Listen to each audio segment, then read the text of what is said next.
Yo, what is up gamers, it's Sebastian coming to a brand new video, and last time I did like a meta breakdown for regionals and a lot of people seem to like it. I got a lot of positive feedback and I was really happy about that because I love doing this sort of stuff.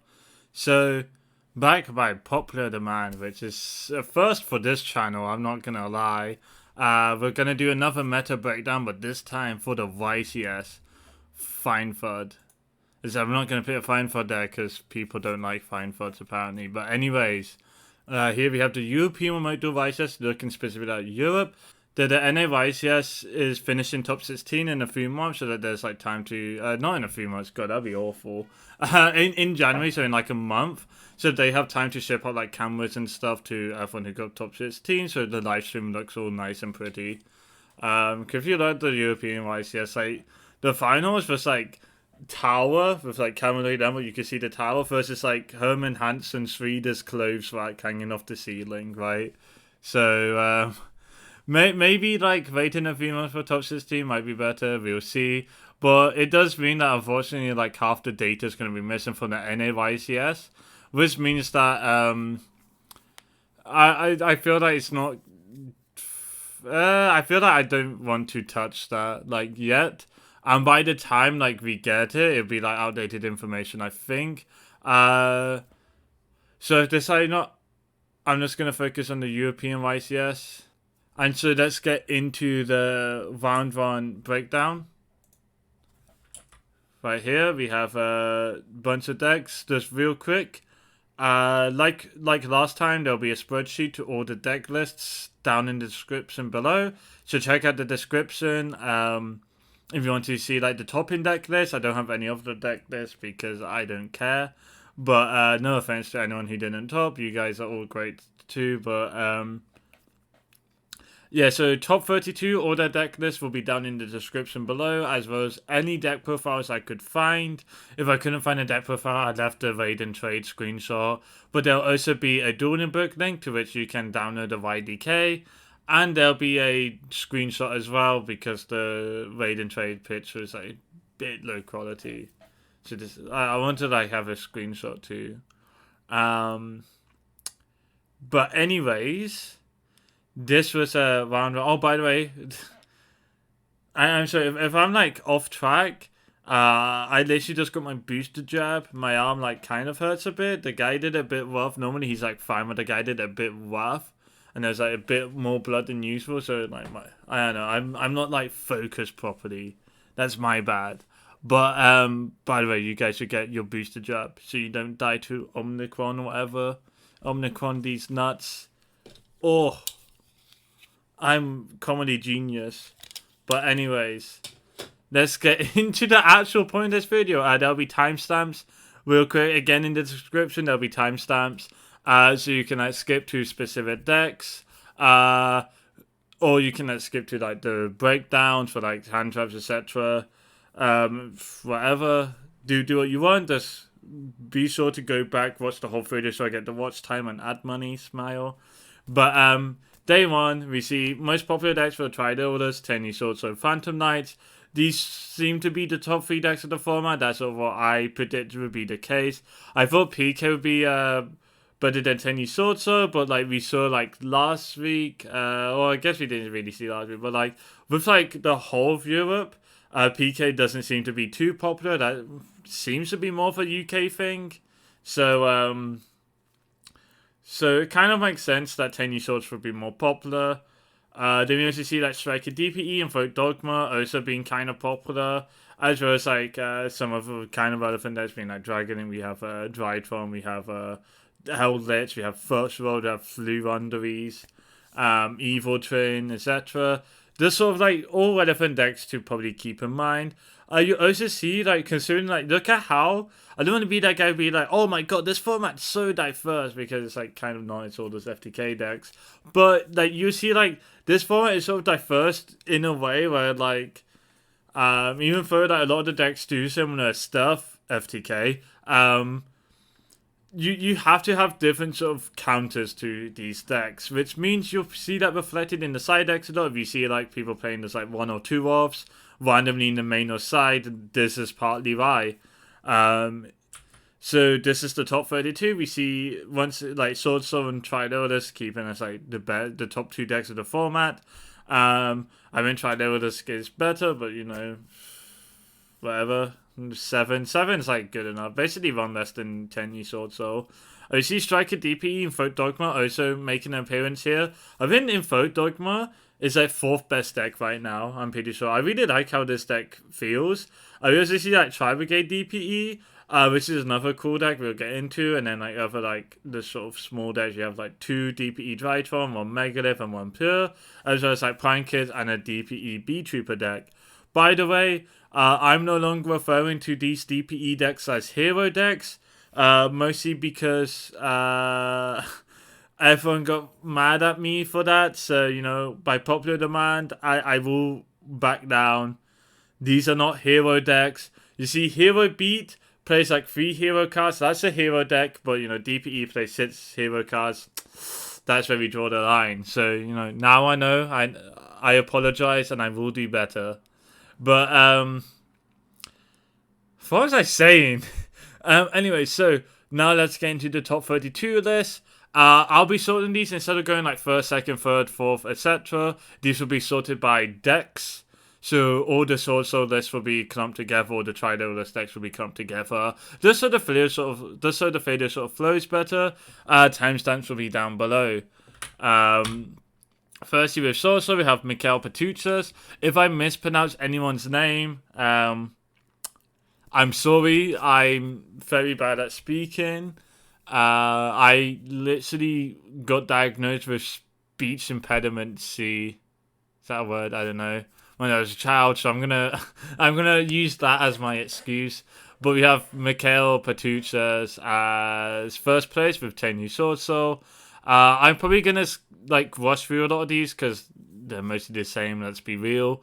Something to note: Tenyi ratios. Yeah, whatever. Plain circle to heavenly circle. It plays through imperm on your Murray or your Taya. If they go and imperm your Swordsoul starter, you chain the heavenly, you summon the token, and then because you have only the non-effect once on the field, you can special summon the Tenyi.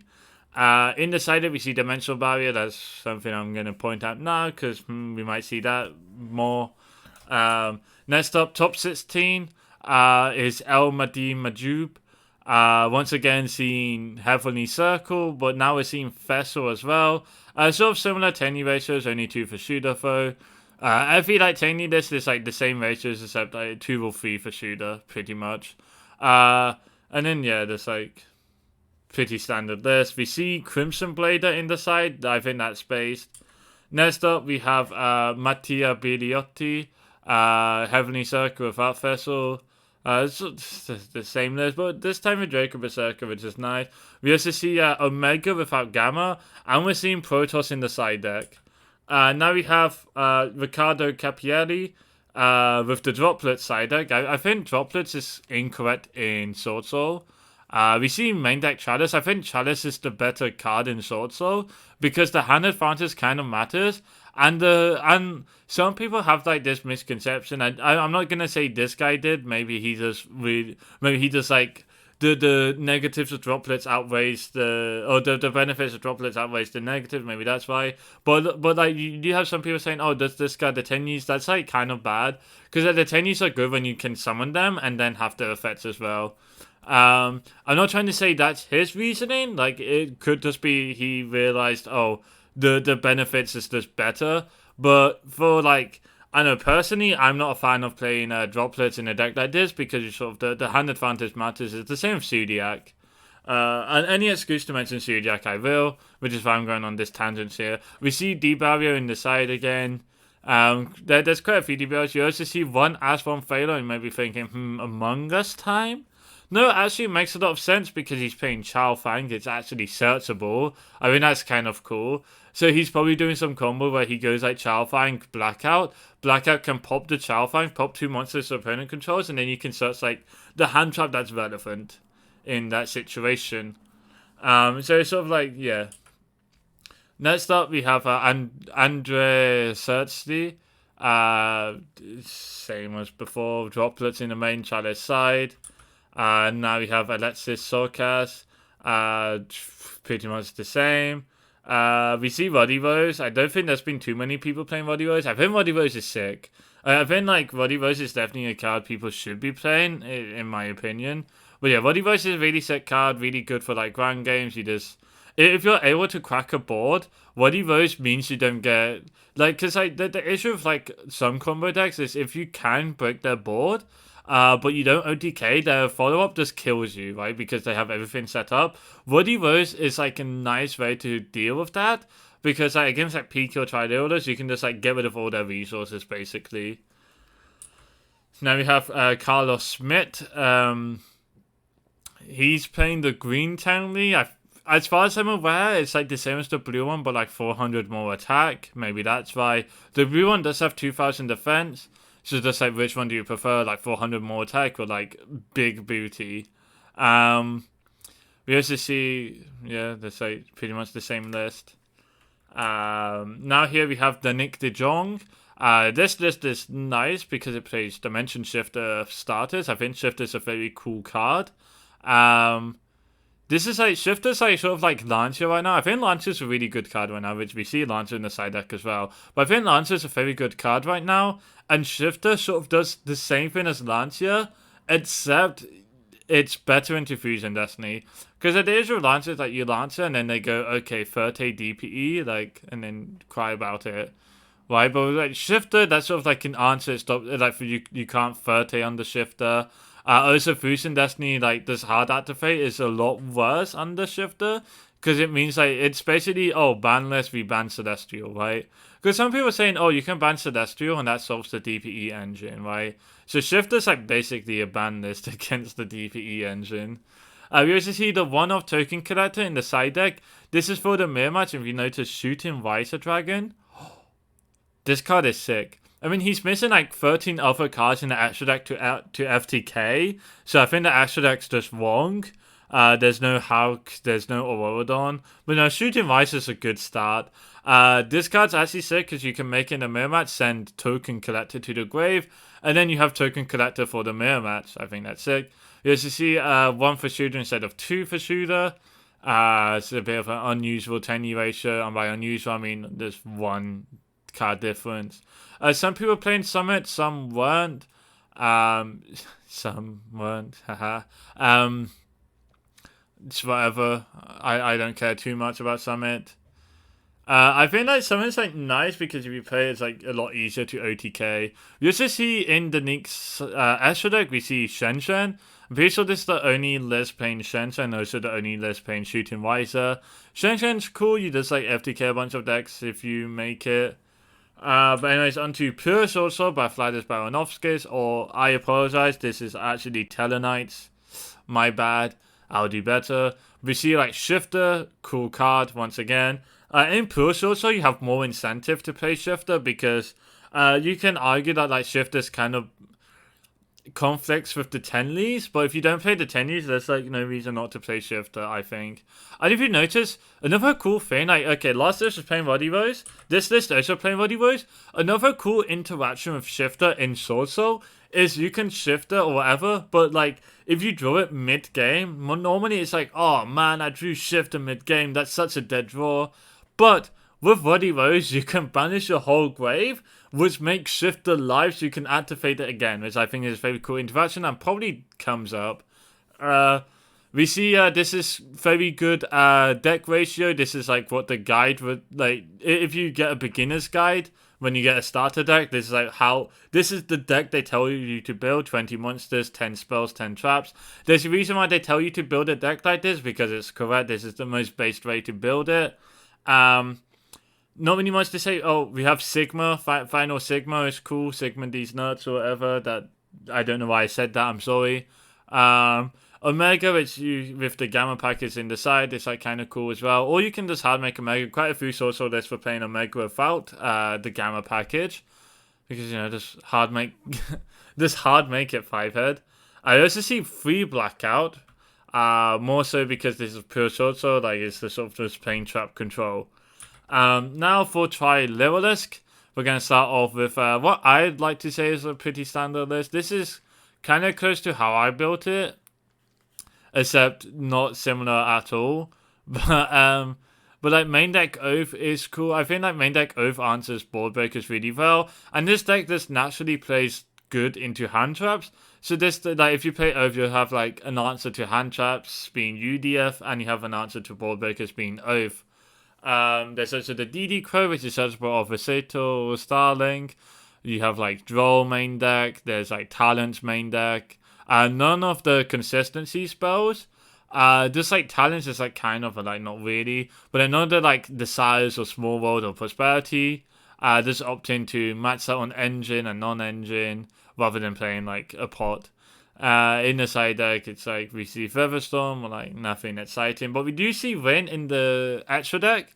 When the Wind Charmer Ferdinand is a very cool card. You can make it in the mirror match to summon the opponent's Cobalt Sparrow, and then you get the search of that. Or you can like summon an Apex Avion if you like, manage to out Avion in the mirror, or you can summon that Avion. There's a few other cool things it can do. Another thing to note is against Swordsoul, if you're not able to OTK, you get into like grind game, then Wind Summon Baronet could come up. That's like really relevant. But yeah, Win is a very cool card. I think we'll start seeing more people playing Win, because I think it is like definitely give you notice with like Tri-Lyrilusc. There's like, oh, what's the 15th slot? What should it be? Should it be third recital? Should it be Appaloosa? None of that cringe stuff. Win, easy. So like, Win is sick. Next up we have Andrelas Felos, top 32 this time. We see third recital as the 15th card. We see Order main deck. We see in the side deck he's playing 5 Featherstorms. I think Featherstorm is kind of win more. I'm being like honest. I think Featherstorms kind of win more. I think like if you play Oath, you don't even need to like side a go first card, like side any go first cards, to be honest. But here like this is Tri-Lyrilusc, pretty much the same. We see 2 DD Crow instead of 1 this time. We also see like 2 Ragtail. I think the last list we're playing like good ratios. This is good ratios as well. These are like the Lyrilusc ratios I like. And these are what I think everyone should be playing, to be honest. This is a pretty good list though. All in all, I think like Ren is like Ren was a secret tech, so pretty much just like all of these decks I'll be like, oh, they should probably play Ren instead of the whatever their 15th card is. But I only changes I make it like Ren and maybe taking out the Featherstorm and maybe putting in Oath instead of like main deck Order. Those like, but other than that, like this is just very good. Obviously because he got top 32. Next up we have Galistale. Now I left this this top 8, but I left it sort of like off a bit to point out this is a bit different to the other list, being that it plays Pot of Desires. Desires is a very cool card. You can't really play over Desires, is like the only issue I found with Desires, but it's like very nice. It plays nicely into hand traps. It also is very good at baiting Ash, especially blind. If you blind Desires, your opponent a lot of the time will Ash thinking you're on Swordsoul. So if your Desires doesn't get Ash, it's very safe your opponent doesn't have Ash. Gauss is only playing 1 Ragtail, which I disagree with though. But all in all, this list is sick. I like this list. Playing Appaloosa as a 15th card, I think there's an argument to Appaloosa over Win if you're playing Desires, because you could banish Avion. So Appaloosa gives you like nice recovery into Avion. Here we have another Desires list, this time by Alex Moffat. I think both the Desires try this for UK guys, represent. But here's like a pretty similar list. Well, not similar, like the triple tax is in the side instead of the main. But like we see like 10 hand traps with like 3 Desires, pretty cool. Not really much to say except he's playing Hazefelger instead of Appaloosa. Honestly, I don't think it makes too much of a difference when I play Desires for the regional top that I got, with deck profiles on my channel, by the way, smile. I don't know why you would go check a regional deck profile over this, but whatever. But like when I was playing Desires in this deck, let's say Banish Avion only came out like once. And even then, like I didn't make Appaloosa anyways because I auto-piloted into some org, and it's like, oh, even like without Avion, the board's still like really good. You can't play. The reason why you can't play Oath, by the way, is because in order to like set up Oath, you have to not banish, Kit, Karash, or Oath. which makes like the desires most of the time will make your oath dead. Or like makes it so you can't set up oath. So like most of the time it's just going to be a waste of a slot, which is why you see the desires lists not playing oath. Next up we have Danilo Siracusa. Again, if I mispronounce names, I'm sorry. But this is like a 3 Ragtail instead of 2 Ragtail, just to max out the search in Lyriluscs. But this is with Small World. You can't. There's an argument against Oath if you play with Small World, because you're playing like Dinotherian and Avian already. So you know you want to cut down on the bad cards to draw, which I think makes sense. But yeah, Small World is sick. I don't know about Small World like without like hand traps, but I think like Droplets Charters are like very strong cards, so it's like probably right. I know the Small Worlds are probably live all the time anyway, so like shouldn't matter too much. The reason why you play Dinotherium in the Small World build is because it literally links to every like every card goes into Fractal if you play Dinotherium, or like every card can go into a Lyrilusc. So it's like very sick, very versatile. Very cool is we see Mystic Mine this side. I think Mystic Mine's a very strong card, especially in the side, especially in like a combo deck. So very good to see that there. And we see the 15th card in this extra deck is Recital. Again, it's like barely anyone knew about Rin. Like I'm pretty sure it's just all the Wrath guys knew about Rin, that was it. But like Rin is that definitely sick. Anyways, this is a top 16 list, which I put off to the side because like Crosseye, I thought the Crosseye build was special. Or not special, that's like kind of insulting, but like interesting. We see like one Ass, DD Crow, Droll, Phaler, Nib, Impum, Talents, sort of like race, and Dark Ruler. I like the Dark Ruler with the Crosseye, I think that's sick as well. For like realizing that it's not just hand traps you have to worry about when you play Crosseye, it's also like cards like Dark Ruler and no droplets, but like Dark Ruler is relevant. I wonder if this guy. Oh wait, he's playing droplets, yeah. So he has like droplets, Dark Ruler, as well as crossout targets. So he's like really sorted into everything. So this crossout is like very sick. I don't know how good this deck is going second, but it is like playing 3, 4, 5 hand traps, 3 droplets, 1 talents, 1 dark ruler. So it probably is like still good going second, even if it looks like a mess. And then like the side deck is really good. I really like how the side deck ended up being, because like when you're playing crossout ratios, if you just play like you probably want to play 2-offs in your side, so you have like more coverage with your crossout, but also so like. It's really easy to side in 2-offs when you're like have a bunch of 1-offs in your deck. I mean, overall, like side deck shouldn't really be 3-offs right now because of how like first the format is. So I think this is a really cool side deck. I really like this side deck. Also playing like Drolls and Dark Ruler so he can max out on those cards. So like against like certain matchups, if he wants, he could have literally 3 Droll, 3 Dark Ruler, 3 droplets in against like certain decks, which I think is sick. The extra deck, he is playing Hastefogger and Harpy Conductor over Downward Magician. I think Downward Magician is very important. A lot of people underrate Downward Magician, but Downward Magician is very good. So it's like kind of sad to see this list not playing it. I don't know how good Harpy Conductor. I think there's like only one combo where Harpy Conductor comes up. So I think like if you want to like look at if you want to play a list with Crossout, if you want to play a Tri-Lyrilusc list with Crossout, this is pretty close. Like honestly, the only changes I can see being made is like maybe cutting Harpy Conductor for Downward and Hastefogger for Win. But like that's pretty much it. Hastefogger is still really good though, because like really nice into DPE. So you know this is a pretty good list if you're looking for a deck to play Crossout in. Here we have another top 16 list that I put off to the end of the Tri-Lyrilusc segment because it's I don't even think this is like Tri-Lyrilusc. This is like Tri-Brigade Lyrilusc. This isn't Tri-Brigade Lyrilusc. This is Tri-Brigade Lyrilusc. We see like Statue Avior main deck. We see like 13 traps in the main with like main deck Featherstorm, main deck Trap Trick, main deck Revolt. We see main deck Evenly. I think this list is based. This list is very based. But it's very unusual. We see Lava Golem in the side. I'm actually curious, like, how often this Lava Golem, like, he had Lava Golem and combo. I can't imagine it's, like, too often. But I think, like, Lava Golem, like, in theory is sick if you, like, pair with, like, Bell, with Warbler. Or, like, with Warbler, or you could pair with, like, there's no 1-for-1, but, like, Bird Cool. like a cool Alpha Golem Lyrilusc also works. So maybe. We also have Dark Simorg in this side as another Simorg linked target. This is very effective against decks like Skystrike. There's like any sort of backward deck, you just summon Dark Simorg, and they can't play. His extra deck is like completely different too, but it's like basically a completely, it's like a different deck basically. So like, it's not really comparable to the previous lists.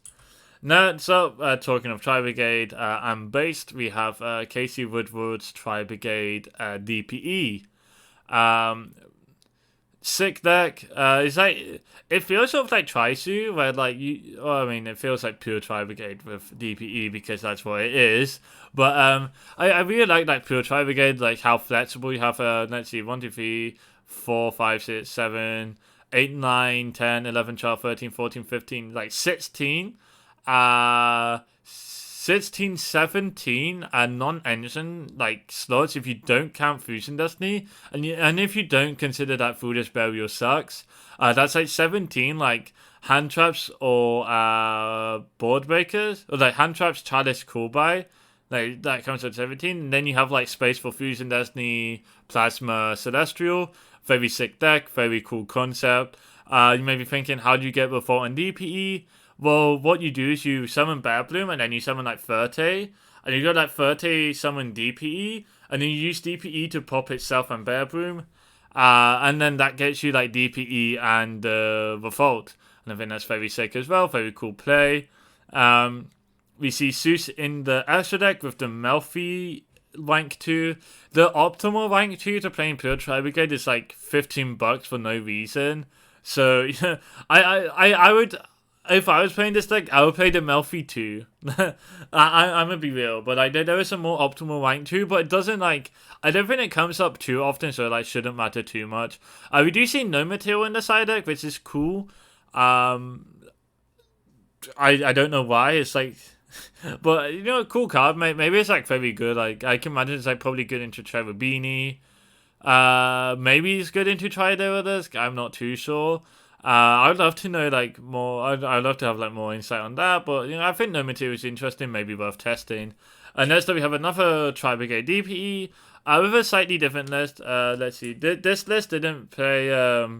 Well, this list is playing like Zeus and the Melfi rank 2, whilst this list is playing a third Charade, since this one only had 2, and it's playing the Rumor Doll instead of the Zeus package. But it's pretty much the same concept, no further Burial. This is Alessandro Boniolo, so I mean they both got top 32. Both pretty good lists. Honestly, this is like, this has convinced me to play this deck. Only thing I can see is like, if you want to like improve this deck, like if not improve, but like, because like improve implies that this deck was like wrong, but like the right word is like, if you want to like advance this deck for like, if you want a good meta core that this deck can play, after this, what I said, like seeing how popular Tri-Brigade and Swordsoul Tenyi was, you might want to play that deck when you want. That's another card that this deck could play. So that's like something to worth considering as well. We see Anti-Spell on the side, which is cool.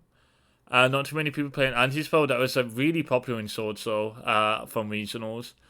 Now we have Invoked Dogmatika DPE, talking of really sick decks that I'd love to see more of. Invoked Dogmatika DPE, cool. This is Luke Parks, he got 3rd place. Yeah, I mean, it's like Invoked Dogmatika, but you play DPE, which is like sick. I think DPE is very cool. Not too much to say though, because it is just at the end of the day Invoked. We do see main deck Feather Duster, which isn't like too common. We do see deck 21 in the side deck, very good meta cool. We also see like Gamma packages in the side deck. There's a lot of people siding Gamma this event. We also see Nel Shadol Aerial.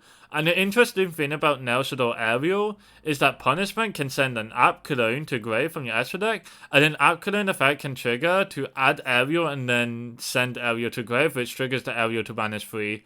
So in theory, the Punishment can like pop the opponent's Recital Sterling and then banish 3 tie types from grave. Or there's like other interactions like sort of like that or similar. It's also like very good at banishing like Tenyis, etc. Like it's a very strong card. It also banishes DPE, which is relevant. It's also like you can send Alkaline of like Nadir 7 as well. There's some stuff to point out. And then here we have Davide Venturi's Invoked DPE Dogmatika. Pretty much the same list, not too much to say, so I'll just move on. We have Ivan Kutz. I mispronounced that, I'm sorry. Again, pretty much the same list. We see a main deck Duster. The previous guy did not main deck Duster. What's the previous guy's name? I'm sorry. Davide did not main deck Duster. Or I played Duster at all, but here we see main deck Duster again. We see main deck Lancer, which I think is very good metacal. I think Lancer is very strong right now. I would personally prefer Lancer main deck over Droll main deck. But I think maybe that's just me. I really noticed like all the Astro decks, like all of these lists have the same Astro deck, by the way. But we see that once again, deck community 1 in the side deck, sick card. This deck is like very, this deck community 1 is just very good, DPE is very good, Rinder's very good, so it just makes sense. And then here we have Valve Stats, the top 32 again. Pretty much the same Astro deck, almost the same list, except we see main deck community 1 right now. I think I preferred this. I think deck 21 in the main deck is better, because like, even if you draw it going second, it's still like very strong going second. But yeah, we then see Judgments in the side deck as like more go first side-ins. But yeah, pretty much the same deck. Now on to Herman Hansen's second place Beetrooper. Not too much to say, because I mean there is a lot to say, but I personally don't have too much to say apart from I don't know too much what Beetrooper does, so I can't really comment too much. I don't know like what their combos are, etc. The only Beetrooper combo I know is like the FTK. But we see this is a very cool list. Like, if we ignore the Beetroopers because I don't know that too much, it's a very cool list. It plays 3, 5, 6, 7, 8, 9, 10 hand traps. And then you have 3 Retaliating Sea and 2 Sting Lancer. Sting Lancer is basically like DD Crow but in Archetype, and it's also searches like either Descent or the Counter Trap. We also see Retaliating Sea. That's actually unironically very good against Tri-Lyrilusc. Something to bear in mind, if they activate Bird Call, that's a spell that can special summon. So you are able to use Retaliating Sea in response to Bird Call, and then that means that makes it very hard for Tri-Lyrilusc to play, because everything they send to grave after that gets banished. So it's so effective against Fusion Destiny because it banishes the Celestial. So once again, it's like the ban list. And then like I'm trying to think of others, like it's relevant against Swordsoul Summit. Although I guess like Swordsoul doesn't care too much about their banishes. But overall, it's a very sick card. But like outside of like it being a hand trap, it's also a starter, so it's just very sick you get to play a hand trap that's also a starter. In the side deck, I think the side deck's very well built. We have like a bunch of 2-offs and a bunch of 1-offs where it like makes sense. We see Gadala as like an inset kaiju. I don't know if that's relevant to Beetrooper. Probably is. But like this makes sense in like such a diverse format it is. Like he has Herman has an answer to like pretty much every deck. Here we have Prime Kids. We see like main deck Skill Drain, which is cool. I think like last time Prime Kids was relevant, Skill Drain wasn't too good. But then now we're seeing like Skill Drain in Prime Kids, which is sick. We see like no Poly, which I think again is interesting for Prime Kids. But we do see Desires with 2 Thunder Dragon Freezes. I really like Desires in Prime Kids. When Meow Meow got revealed, I was like building a lot of Prime Kids lists, and every list I built had Desires in. And I think like, I've always believed that Desires in Prime Kids, but everyone got mad at me for that. But I don't know, I've always been a Desires guy in Prime Kids, so it's very, I really like I really like that he's playing Desires. One thing that I've been told that apparently when he sides out one of the Thunder Dragon Fusions and the Desires when he's like siding sometimes. So there's something to bear in mind. If you side up Desires, you probably side up the Thunder Dragon Fusion. I think it's very sick. You see like 30% Thunder Dragon Fusion. Thunder Fusion is very sick. It's a nice way to circumvent the Meow Meow limit, because you get to just recycle Butler. I don't mean like recycle the Butler, but I mean like you get to recycle the Meow Meow. Right? That's what I meant. My Thunder Dragon Fusion pits back Meow Meow, so you can summon it again. And then here we have top 8 Fabio Piazzioli, Artifact Striker. I think this is the best way to play Sky Striker right now. There's like a bunch of artifacts, because the issue of Sky Striker is that the deck's like kind of quite slow. But like the artifacts help you with that, because like this deck can Scythe lock 3 turns in a row, right? You summon Scythe 1, you summon Scythe 2, and then you can deck the summon back Scythe. So that's like 3 times you get to Scythe lock the opponent. So at that point, it's like, at that point you should be winning, right? Like you're just so far ahead in advantage, especially with like DPE. That is like, this is a very cool way to play the deck. Ignition also targets any spell trap on the field, so it's like relevant against back row decks. You can like use it in response to Schism, which I think is funny. So it's like better MST, so you can hit like area 0 with Ignition as well. Overall, this very sick list, very cool. We see Soul Release in the side deck, which I think is interesting. I'm not too sure why, but yeah, there's Soul Release in the side deck, if you're wondering what that card between Shared Ride and Duster is. But talking of Shared Ride, I think that's a very strong card into Tri-Lyrilusc. And we see no droplets. I think Chalice is better than droplets in a deck like Sky Striker, so it's nice to see no droplets here. Here we have Will Bromley's top 16 Sky Striker DPE deck. Without the artifacts, just like playing more hand traps. We see that by Geki. We see droplets instead of Chalice, which I personally think is incorrect because you want to maintain the resources. But we just see like more hand traps. We see like Geki. We see Phantasma in the side. I think Phantasma is very interesting. This is DPE without 30. But it's like, I don't know, you're just drawn to the Fusion Destiny, so it's fine. Especially like Prosperity. Like the Prosperity should like if you activate Prosperity, you're almost guaranteed to get Fusion Destiny. So that's like 6 copies of Fusion Destiny anyways. So I guess like there's no reason to like use your resources to make 30. And then if you activate Fusion Destiny, you can summon DPE to the EMC as well. Something very relevant to mention.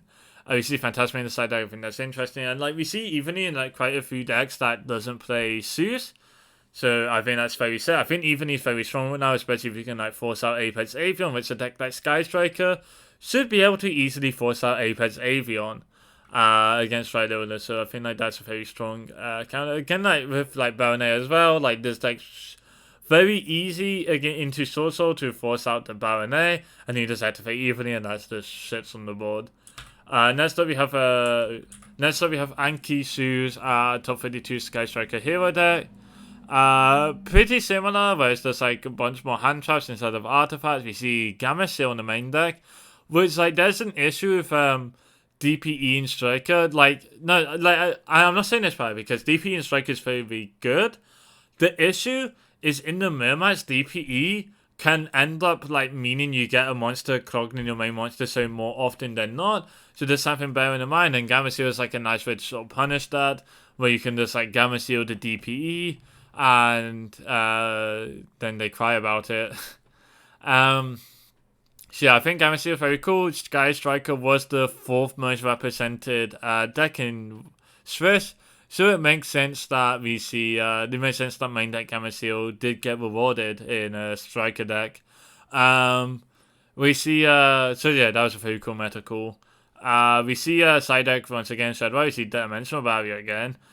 This like overall the Sky Striker hero. We see another Sky Striker hero deck. Pretty similar, but this is like, I think this is more blind second. We see like Dark Brother Storm droplets as in the main deck, which he probably sides up for the Judgment, the barriers and deck when he runs. We see like Evenly's in the side, very cool card, but yeah, this is a cool list. George this. Next up we have Drytron, Tim Meckle. This is Drytron without DPE. I don't have too much to say about Drytron because I personally don't think Drytron's too great. But this is Tim Meckle, who's like topped every event he's entered with Drytron. Like every Extravaganza and like Invitational or whatever. I don't know about Invitational, but like definitely like qualifies he's top. Like this is like this is like probably the most consistent Drytron player. So if anything, I'd like trust his list a lot. We see it's another list with Crossout, and it's like very sick. He's playing like Crossout with like Droll, Ash, Nib, Imperm. So like the issue with this deck is like you have like hands where there's like Ash Imperm literally just ends you, right? So like it makes sense that he's playing like Ash Imperm as his Crossout targets alongside the Droll.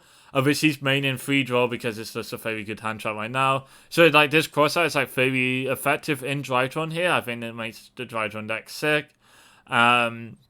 We also see Nib as another cross-out target because sometimes you have to like play hard into Nib, and it really sucks when you get punished when you have to play into Nib. In the side we see like 2 copies of Lancer, searchable by Benton, so that's sick. You also see like the 2 more copies of Nib, obviously valuing Nib, but he just didn't want to main deck 3. And yeah, overall there's a sick deck. You see Droplet. Droplet is like another card that he can cross out, and that's in his side deck. Next up, we have Ifran Khan's DPE Drytron deck. This is playing Scythe, so the Drytron DPE deck Scythe log. So you could argue that Drytron DPE evidently is better PK. If you argue that, I will literally ban you from everything, because fuck you.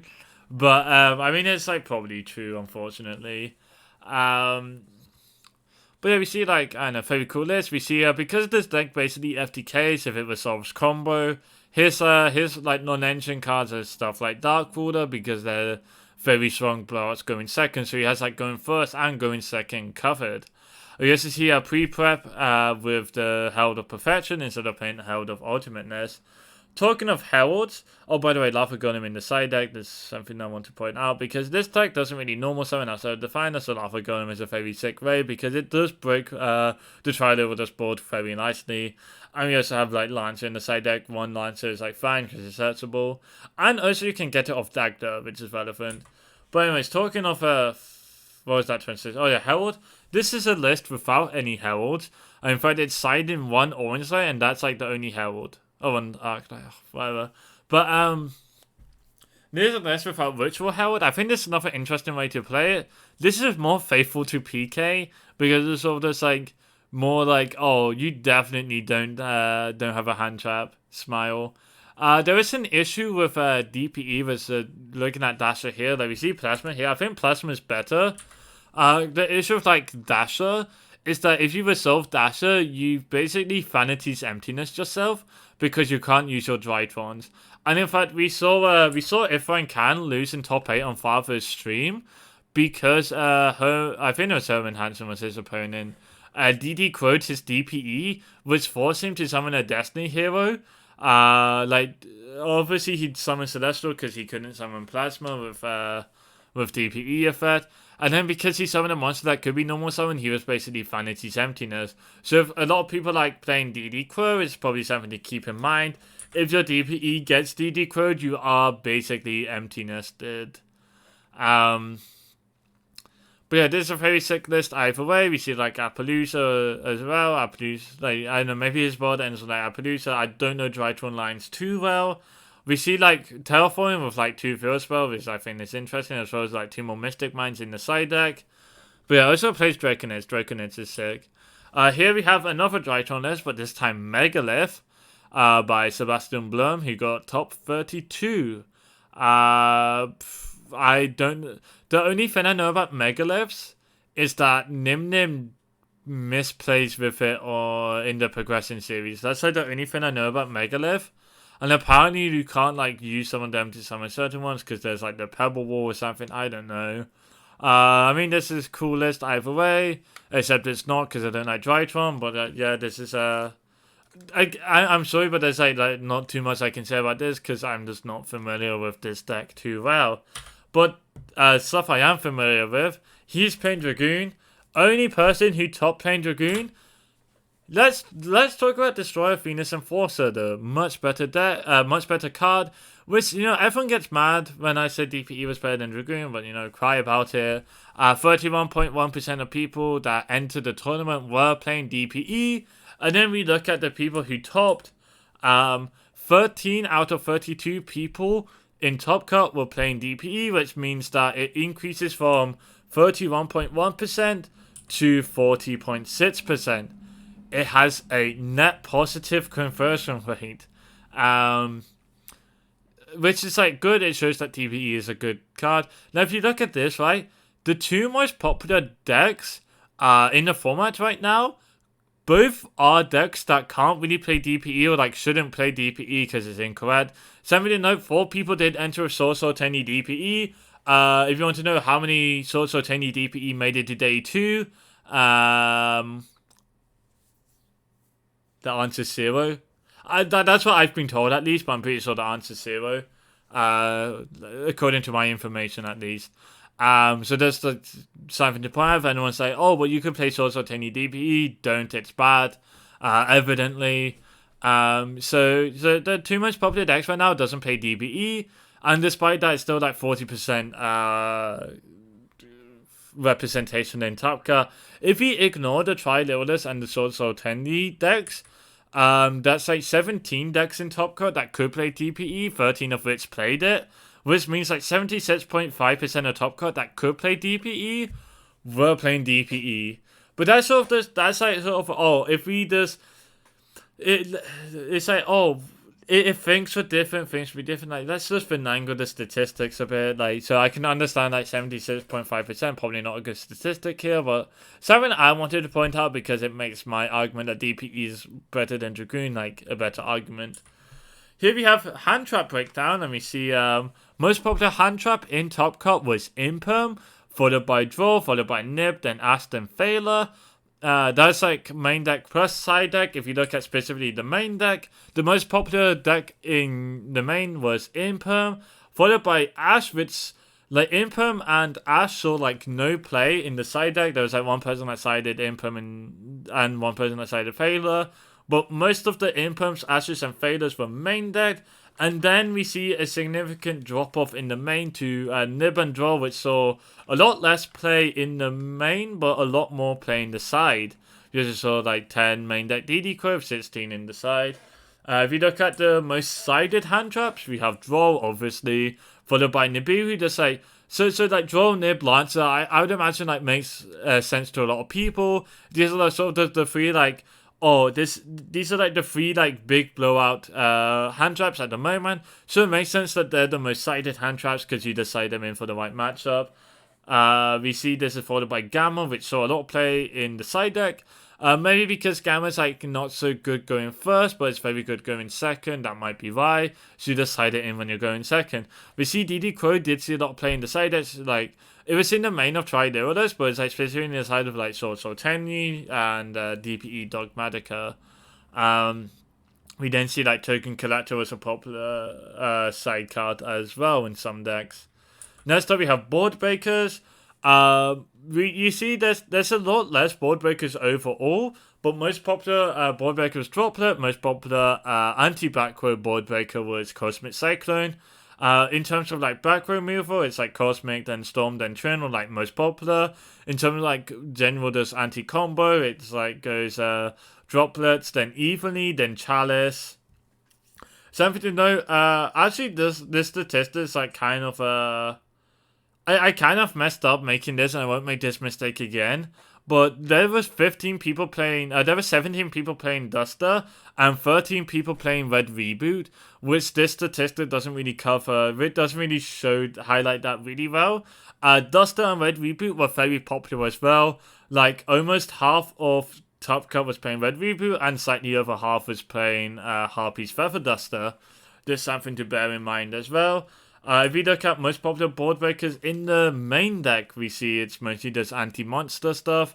Droplets, then Chalice, then Talents, then Ruler, then Mystic Mine. If you look at in the side, we see it's mostly back removal, it makes sense. We see the Echo 1 is very popular though, in terms of anti-combo board breakers. Now, you notice that there's a lot less board breakers than like you would imagine. If you want to compare, let's compare hand traps to board breakers, and we see that there's a much higher hand trap count than there is a board breaker count. Something to keep in mind. It seems that a lot of people are going back to playing hand traps, mostly because like decks like Tri-Lyrilusc have found Tri-Brigade Oath. Swordsoul has Arch Nemesis Protoss. PK, Drytron, etc. has Scythe. And so a lot of these like combo decks just don't care about board breakers right now, which is why we see a lot more hand traps, and the board breakers that we do see is stuff like Droplets and Cosmic, which does answer like some of these cards. So hand traps seem to be much more relevant right now, which is why there's a lot less board breakers and a lot more hand traps overall. Next up we have side decks. These is like all the cards along with like what decks were siding those cards.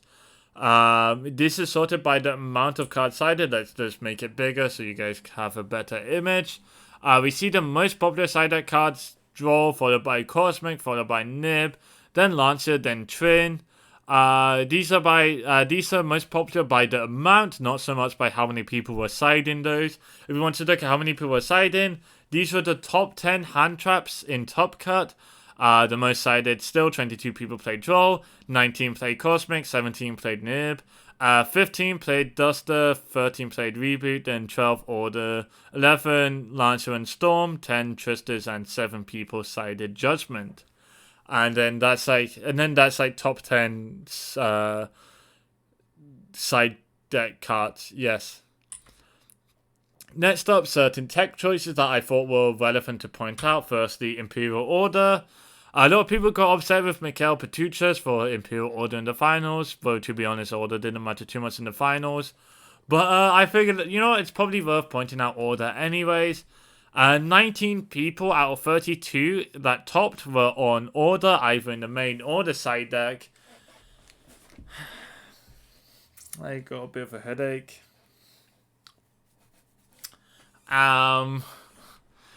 But because of the Order, by the way, not because of anything else. But yeah, 19 out of 32 on Order. That's like 60% of Top Cut played Order.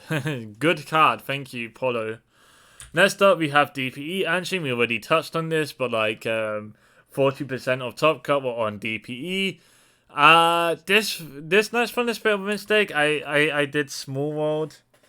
I started collecting data when I had like only 5 lists. So this was before the TECHS video dropped all the screenshots.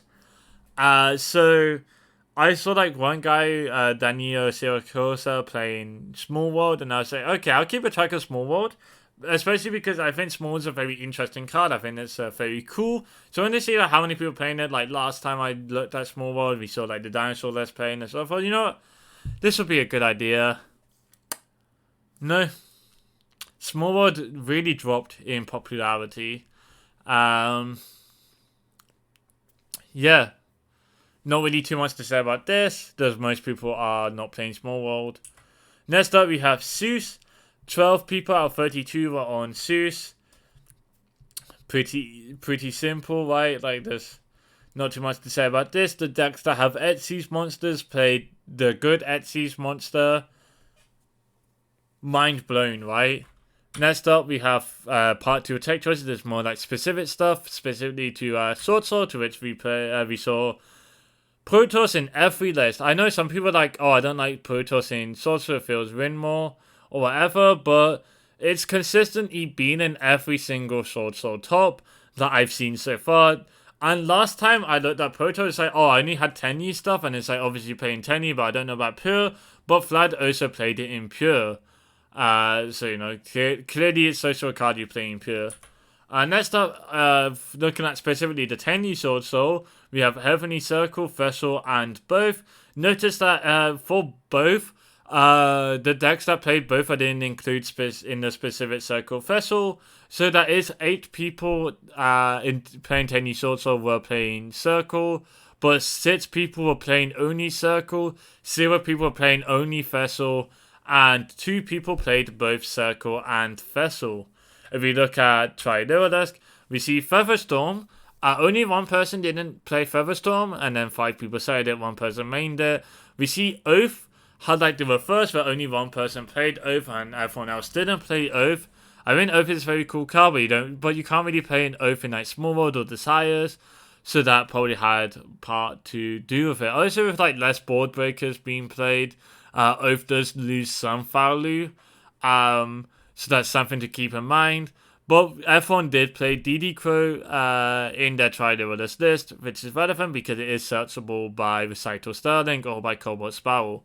But yeah, this is a bit of a longer meta breakdown than usual because there's like 32 lists. There's like last time we did like 15, so it makes sense. There's some so this is like it for the YCS. If you liked it, leave a like, comment, and subscribe. I'm sure that this video is a lot longer than useful, but you know, just use the timestamps to skip around to what you want to see specifically. I feel like being very detailed is never a bad thing. I'm just more gonna be sorry for how long I have to spend rendering this video. Talking of meta breakdowns, there'll be another regional report coming out, I would imagine maybe Friday or some point this weekend. I'm going to be looking at... So the reason why I didn't upload the last... Because I was meant to upload the regional report last Friday, but I ended up not doing so because I only had like 5 regional lists. So just figured, oh, like, this isn't good enough sample size to get any good data. So I just didn't bother with it because then it's like YCS weekend, so like who cares about like outdated regional results? But I am going to be including those regional, like that regional information alongside last weekend's regional information in the next meta breakdown, and that's probably gonna come out either Friday or the weekend. So keep an eye out for that. Subscribe if you want. But yeah, that's going to be it for this video. Again, leave a like, comment, and subscribe if you like this. Once again, I will say all the deck lists are on a spreadsheet that will be down in the description below as well. And alongside, if I'm gonna keep updating it as I find more deck profiles. But if anyone like uploads a deck profile for a list I have on the spreadsheet, I'll update that. Because I think that profiles are better than looking at a screenshot, in my opinion. So I'll keep the spreadsheet updated with deck profiles as more come out. But apart from that, there's like there's many deck posts I have I've included, or like Twitter. There's like a Twitter post, there's a Facebook post, there's also relevant to look at. But anyways, I'm rambling. This is enough for today. I'll see you gamers later. Goodbye.